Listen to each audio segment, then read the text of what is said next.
Darren Steen here, shooting a quick video for one of my clients in my club here, but I figured, you know what, since I get this question often, is Darren, what's your favorite type and mode of interval cardio for fat burning? How do you do it with your clients? So I'm gonna give that person in my club a video, and I thought you guys might like it too, since I get that question a few times a week at least. A stationary bike. I got a recumbent bike right here. Get in the manual mode. It'll turn on once you start pedaling. Click manual mode. You got two challenges. You got the resistance. The higher the resistance, 0 to 15, gets harder and harder. And you got RPMs, rotations per minute, how fast you're pedaling. So we're basically gonna do 3 minutes here.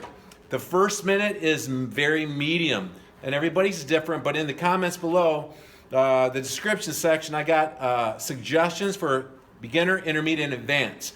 So I'm gonna make this video for like a beginner / intermediate. So the first minute of the 3-minute challenge, gonna go level 2 or 3 and 70 RPMs.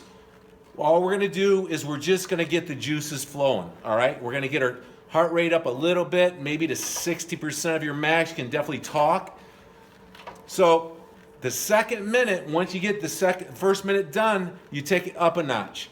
So take it to level 4 or 5 and say 80 RPMs, 10 RPMs faster.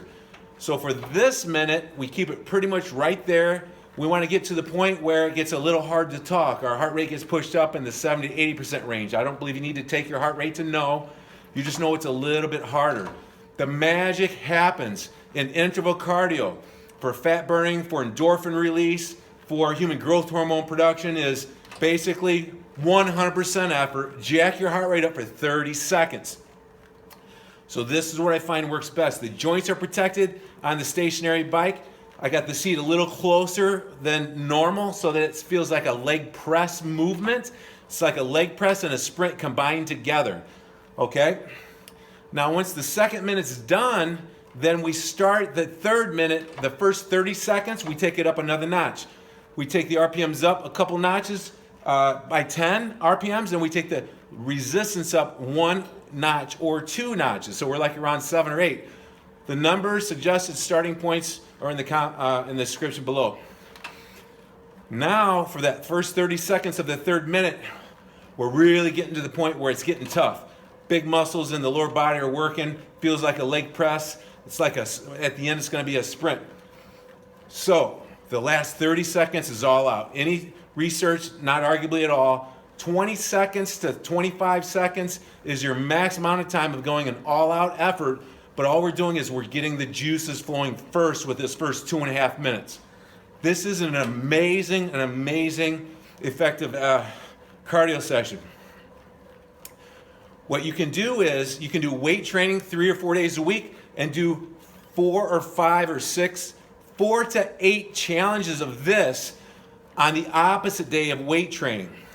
First thing in the morning, I would suggest a whole nother video about whether in the fasted mode or not. It's different for everybody. But another strategy is to use 2 or 3 cycles of this, which is only 3 minutes long, just going for that last 30-second all-out effort. 1 or 2 or 3 cycles at the end of your resistance training session. That can absolutely speed up the metabolism, boost your EPOC, post-workout oxygen consumption, and not go into overtraining. So in summary, do this first thing in the morning because first of all, you get it done, and I do believe you burn more fat when you do it first thing in the morning. Whether it's fast or not, that's another thing. We can discuss that down below, but that's a whole nother video. And do it a couple days a week away from your resistance training sessions. If you're gonna do this on days you train with weights, do only 1, 2, or 3 cycles of this at the end of your resistance session. So there you go. I'm gonna show you what an all-out effort looks like. I went a little bit long, but I just wanted you to sort of get a little bit of the information I've gathered over the years that works really good. So I'm not gonna be able to talk very well, but after I get the 30-second all-out sprint, I'm gonna walk it out on the treadmill. I suggest getting off the stationary bike, walking it out on the treadmill or at least the ground for a minute or two. Go get you some water, stretch your hamstrings, quads, glutes out, and then get back on here Put 2, 3, or 4 minutes in between each challenge. Be fully recovered, really have your breath back so you can go for that all-out 30 seconds, balls to the wall. So here we go. This is what my 30 seconds looks like. All right. Level 10, and I'm going to challenge myself to see if I can get those RPMs. I can usually get the RPMs around 120 RPMs at level 10. Woo, it's 30 seconds. Woo, go, go, go. Attack it. Wiggle those feet in there, get everything nice and tight, get situated on the bike before that last 30-second challenge. 10 more seconds. 9, 8, 7, 6, 5. Go for it. Go, go, go. Oh, the more burning you get, the more fat burning bang for your buck you're going to get. So, in my club, I hope you can see me. I got a treadmill right by my studio so I can walk it on the treadmill.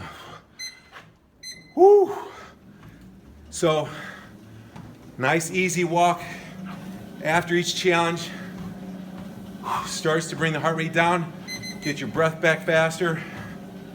Starts to get lactic acid out of your legs because fresh blood's getting back in there.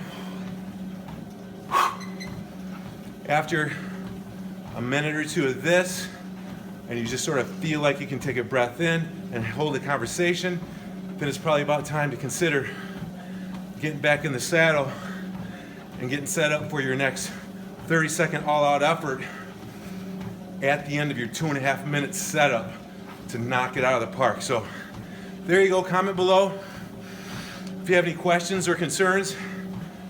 Even if you have a difference in opinion, that's cool. Let's talk about it down below. That's how we learn. Darren Steen, you do have the power to change to make the rest of your life the best of your life.